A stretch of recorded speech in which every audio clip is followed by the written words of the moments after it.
প্রথমে আমি কড়াইতে দিয়ে দিব তেল। তেলের পরিমাণটা কিন্তু বেশি করে দিব। তারপর তেলটা গরম হলে আমি মাছ ছেড়ে দিব। এগুলো হচ্ছে মলাই মাছ।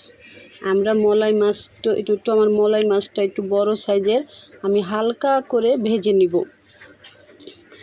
মাছটা হালকা ভাজা হলে তারপরে আমি আলতো হাতে উল্টে দিব। যেহেতু মলাই মাছ খুব নরম আদরিনী মাছ, হালকা হাতে উল্টে দিব। একদম হালকা করে ভাজবো, হালকা হাতে উঠিয়ে দিব যাতে আমার মাছগুলো ভেঙে না যায়। মাছগুলো হালকা ভাজা হলে ওই তেলেই আমি দিয়ে দিব পেঁয়াজ। আমার পেঁয়াজটা ভাজা ভাজা হয়ে আসলে যখন লাল হবে, দেখেন আমি মশলাগুলো দিয়ে দিয়েছি। মরিচ, হলুদ, লবণ দিয়ে এখন ভালো করে কষিয়ে নিব। আর মশলাগুলো ভালো করে কষানো হলে একদম যখন দেখবেন মশলাটা কষানো হয়ে গেছে, তেল উঠা ভাব চলে আসছে, তখন দেখছেন আমার মশলাগুলো কত সুন্দর একদম ভাজতে ভাজতে লাল লাল হয়ে আসছে। দিয়ে দিব আলু,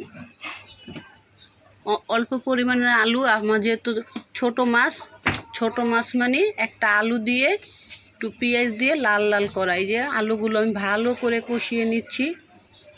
আলুগুলো আমার ভালো করে কষানো হয়ে যাবে, এরকম মাখো মাখো যখন হয়ে আসবে তখন দিয়ে দিব পরিমাণ মতো পানি, অল্প পানি, যেহেতু এটা আমার কুচি করা আলু। আর আমি ভালো করে একদম ভাজা ভাজা করে এটাকে আমি কষে নিয়েছি। তারপর অল্প পরিমাণ পানি দিয়ে পানিটা বলক আসলে উপরে দিয়ে দিব মাছগুলো। দেখেন আমার তরকারির কালারটা খুব সুন্দর, আর আমার মাছগুলো মাশাল্লাহ কত সুন্দর ভাজার পরও কিন্তু আস্ত আস্ত রয়ে গেছে। একদম হালকা ভাজা দিছি যাতে মাছের কাঁচা গন্ধটা চলে যায়। দেখেন আমার ফাইনাল লুক কত সুন্দর মাখো মাখো। আশা করি এটা একদিন রান্না করে খাবেন। আমার রান্নাটা কেমন হয়েছে অবশ্যই কমেন্টে জানাবেন। আশা করি আমার রান্নাটা আপনাদের সবার ভালো লাগবে। বাসায় একদিন ট্রাই করে দেখবেন।